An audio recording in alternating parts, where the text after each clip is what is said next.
നമസ്കാരം കൂട്ടുകാരെ, ഞാൻ പീറ്റർ ചോളു. ഇന്നത്തെ പുതിയ വീഡിയോയിലേക്ക് ഏവർക്കും സ്വാഗതം. അതായത് 25/6/2025 ബുധനാഴ്ച രാവിലെ റബ്ബർ വില നോക്കുമ്പോൾ ഒട്ടുപാലിൽ കിലോയുടെ പേർത്ത് 1 രൂപയാണ് കുറഞ്ഞിരിക്കുന്നത്.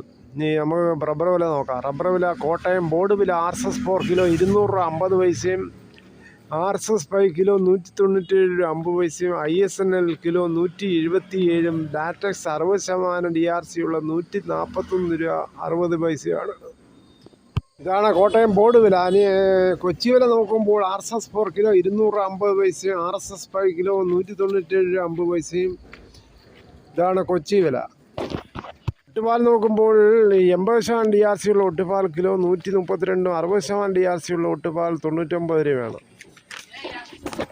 വ്യാപാരി വില നോക്കുമ്പോൾ വ്യാപാരി വില കോട്ടയം RSS 4 കിലോ 192 രൂപ 50 പൈസയും, RSS 5 കിലോ 189 രൂപ 50 പൈസയും, ISNL കിലോ 174 രൂപ 50 പൈസ മുതൽ 175 രൂപയാണ്. ഒട്ടുപാൽ നോക്കുമ്പോൾ 70% DRC ഉള്ള ഒട്ടുപാൽ കിലോ 113 മുതൽ 123 രൂപയാണ്. ഇതാണ് ഇന്നത്തെ വ്യാപാരി വില. വ്യാപാരി വിലയിൽ ഒട്ടുപാൽ 1 രൂപയാണ് കുറഞ്ഞിരിക്കുന്നത്. മറ്റു വിലകളെല്ലാം സ്റ്റഡിയായിട്ടിരിക്കുന്നു. കവറിട്ട മരങ്ങൾ മിക്കതും ടാപ്പ് ചെയ്തു. കവറിടാത്ത മരങ്ങൾ ടാപ്പ് ചെയ്യാൻ പറ്റുന്നില്ല. കാരണം മഴ കൂടെ പെയ്യുന്നുണ്ട്. മരം നനഞ്ഞു കിടക്കുന്നതിനാൽ. ഇനി കേരളത്തിലെ മറ്റ് വിലകൾ നോക്കുമ്പോൾ കുരുമുളക് പുതിയത് കിലോ 648, ഗാർബിൾഡ് കിലോ 678, കുരുമുളക് അൺഗാർബിൾഡ് കിലോ 658 രൂപയാണ്.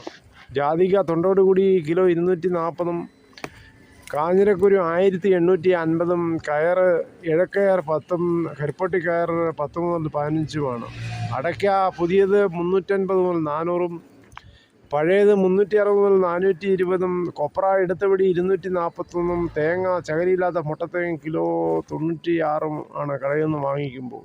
വെളിച്ചെണ്ണ ആട്ടിയത് ലിറ്ററിന് 420, കൊപ്ര എടുത്തപടി 241, കൊക്കോ 280 മുതൽ 350, കശുവണ്ടി 116. കേരളത്തിലെ സ്വർണ്ണവില നോക്കുമ്പോൾ സ്വർണം 22 ക്യാരറ്റ് 1 ഗ്രാം 9095, 1 പവൻ 72,760. അതേസമയം 24 ക്യാരറ്റ് 1 ഗ്രാം 9922, 1 പവൻ 79,376. സ്വർണം വാങ്ങിക്കാൻ പോകുമ്പോൾ സ്വർണത്തിൻ്റെ പരിശുദ്ധി ഉറപ്പാക്കി വാങ്ങിക്കാൻ ശ്രമിക്കുക. എന്തായാലും ഇന്നലെ രാത്രിയോടുകൂടി ആരും വെടിവെച്ചില്ല. വെടിനിർത്തൽ ലംഘിക്കാതെ ഇറാനും ഇസ്രായേലും. പശ്ചിമേഷ്യയിൽ സമാധാനം പുലരുകയാണ്. അത് നീണാൾ വാഴട്ടെ. സാധാരണക്കാർക്കും ഇടത്തരക്കാർക്കും എല്ലാ ജനങ്ങൾക്കും വളരെ സന്തോഷമായി. ഇങ്ങനെ യുദ്ധം നീണ്ടു നിന്നാൽ വളരെ പ്രശ്നങ്ങളാണ് ആഗോളതലത്തിൽ. എണ്ണയുടെ വില വൻ കുതിപ്പിലേക്ക് ചാടും. അതുകൊണ്ട് വെടി നിർത്തിയത് വളരെ നന്നായി. ദൈവത്തിന് നന്ദി. വീഡിയോ ഇത്രയും സമയം ക്ഷമയോടെ കേട്ടിരുന്ന വളരെയധികം നന്ദി.